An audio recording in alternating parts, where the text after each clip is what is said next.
a glass of your own reserve is warm in your hand, and 300 people are toasting the $52 million you built out of a bankrupt vineyard. Not one of them is your brother. Somebody taps a fork against a glass under the string lights strung overhead. They want the toast. You've given this same toast for 6 years running, and you're good at it now. Good the way a man gets good at anything he's done enough times not to feel.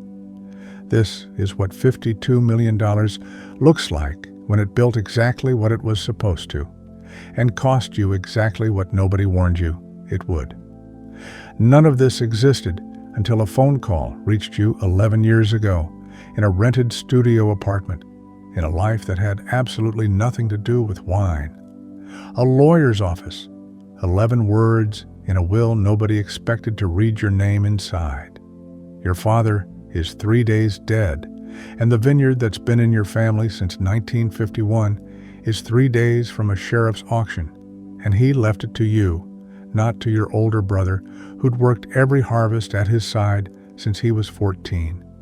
To you, the son who left for the city and barely called.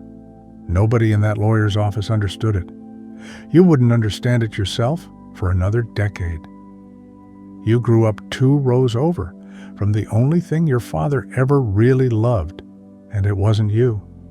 Antonio Vitale talked to his vines the way other men talk to their sons, checking the leaves for stress the way you'd check a kid's forehead for fever. Nico, 3 years older, was out there beside him every season since he was old enough to hold a pair of shears. You were the one who asked to be dropped at the library instead. Nobody ever said it out loud. Nobody had to. By the time you left for the city at 18, it was simply understood. The vineyard was Nico's inheritance, the same way your father's hands were Nico's hands. Then a bad decade happens to Vitale Vineyards the way bad decades happen to small family land everywhere. 2 frost years back to back, a bank loan against the equipment, a second loan against the land itself to cover the first. Your father never once mentioned any of it, not to Nico, who was there every day and somehow still didn't see it, not to you, 300 miles gone. He dies of a heart that finally gave out at 61, standing in the second row of the old Zinfandel block, and it takes the estate lawyer 4 days to find you and 40 minutes to explain why you're the one holding a house of debt nobody in your family knew existed. You almost don't take the meeting. You have a job, a lease, a life with no wine in it at all. Then you hear the number, $280,000, due in 3 days, or the county takes the land your grandfather cleared with a mule. You drive out that same night. You didn't know it yet, but the dusty, unlabeled bottle you'd nearly sold for scrap value out of the back of the cellar that first week, a bottle with nothing on it but a chalk mark reading the year you were born, was the only thing down there with no price on it at all. You'll spend the next 11 years learning the rule that starts tonight. An inheritance is never a gift. It's a bet someone placed on you without asking. The bank says no in 4 minutes flat. No experience, no collateral beyond the land the county's already circling. You sell your car. You break your lease. You put every cent of a small savings account and a hard money loan at a rate that makes your stomach drop against 3 days you don't have. It buys you the land. It buys you nothing else. You don't know a brick's reading from a barcode, and the one man who does, Bruno, 68 years old, 31 harvests at your father's side, has just been offered a cushier job 2 properties over by a buyer who assumed the Vitale place was finished. He tells you to your face he doesn't see the point of staying. You ask him one question instead of arguing. What would my father want done with the old block this year? Bruno looks at you a long time before he answers. He stays, not for you yet, for the vines. First rule of land you didn't earn. Loyalty is not in the deed. It re-earns from zero, or it walks. Nico doesn't call. Not when you take over, not when the first season starts. 3 years he'd planned his whole life around inheriting this ground, and it went to the brother who used to ask to be dropped at the library. You don't blame him. You're not entirely sure your father was right either. 2 years in, you've learned enough from Bruno to run a harvest without asking him every 10 minutes, and the estate is still bleeding. Old debt paid down to a trickle, no cash left over, a label nobody outside 3 counties has heard of. Then, in October of your 3rd harvest, the forecast turns. A hard freeze, 28 degrees, moving in 2 nights from now, and the old dry-farmed Zinfandel block, 70-year-old vines, the one thing on the property people still whisper about, isn't ready. The sugar's not there yet. Pick now, and you get a leaner wine nobody's tasted from this place before. Wait for the sugar, and the frost takes the whole block in one night. Vines older than the county road, gone by morning. You go looking for your father's old vineyard journal at 11 that night, hunting for anything about the last time this happened. You find one line in his handwriting from a frost 22 years back. Pick scared, drink brave. You call every hand you can reach at midnight. By 1 in the morning, 6 people are out in the Zinfandel block under work lights and a sky already gone hard and clear, hand-picking 70-year-old vines row by row before a freeze that will otherwise take them for good. Bruno doesn't ask if you're sure. He just starts at the far end and works toward you. You don't know yet whether picking scared just cost you the best block on the property or saved it. You won't know for another year in a barrel room when that lean, strange, early-picked Zinfandel turns out to taste like nothing else in the county, because nothing else in the county was picked with a gun to its head. You didn't know it then, but the same 28-degree threshold that could have wiped out the block would, in exactly 10 years, be etched into the shoulder of a bottle you'd charge $400 for.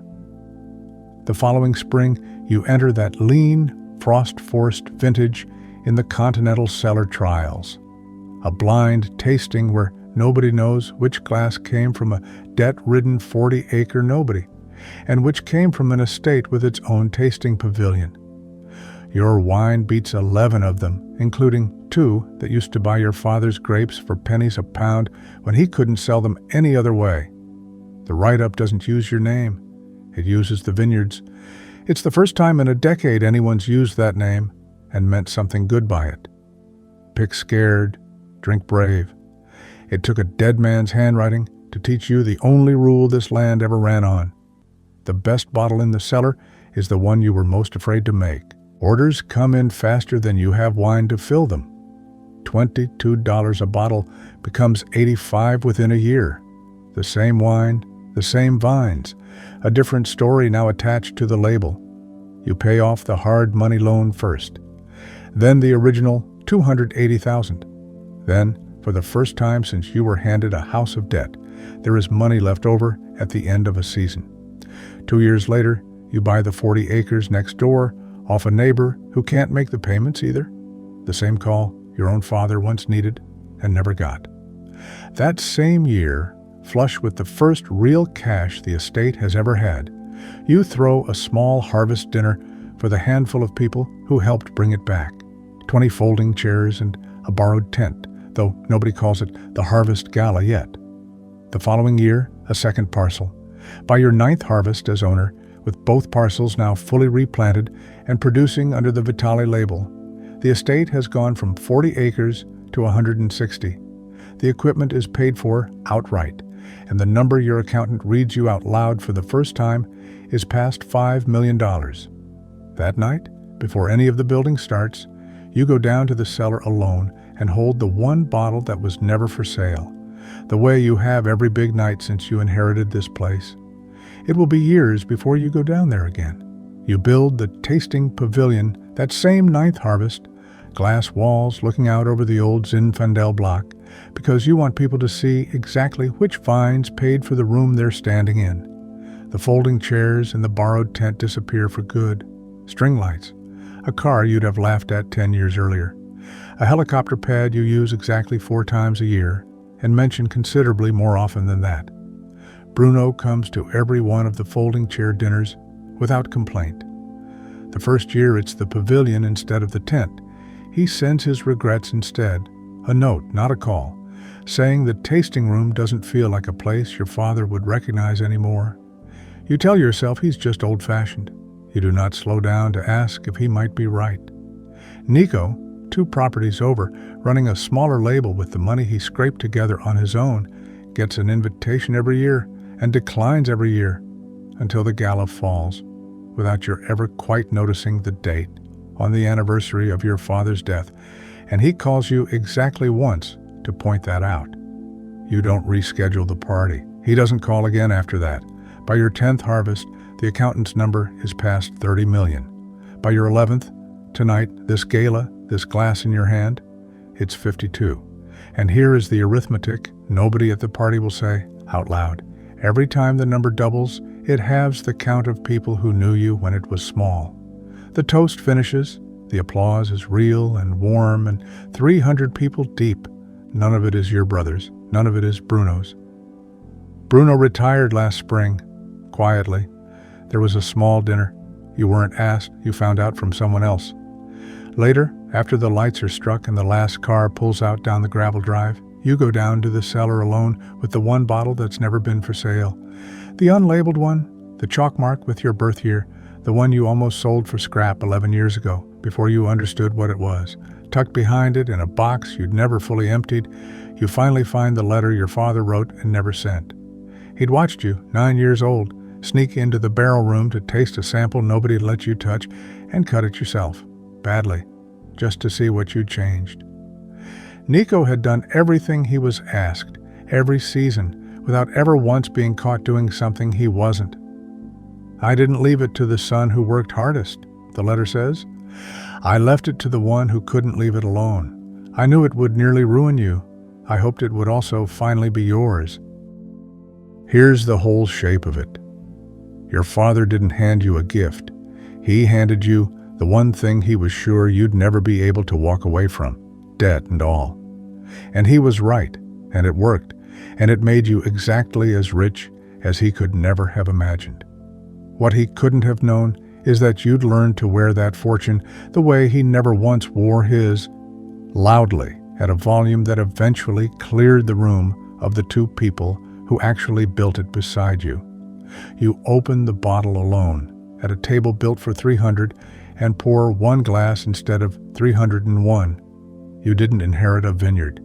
You inherited the one thing in your family capable of being loved too much. And it turns out that's true of money as well as vines, if you're not careful which one you let yourself become. That is the inheritor path, not the burden, not the squander, the particular kind of redemption that only saves the land, and quietly, without you noticing exactly when, stops being able to save the people standing on it with you. So here's the only question worth sitting with tonight, glass in hand, table for 300, chair across from you, empty. If the thing you inherited was always going to cost you the 2 people who helped you earn it, would you still take the will exactly as it was written, knowing which page the cost was hidden on?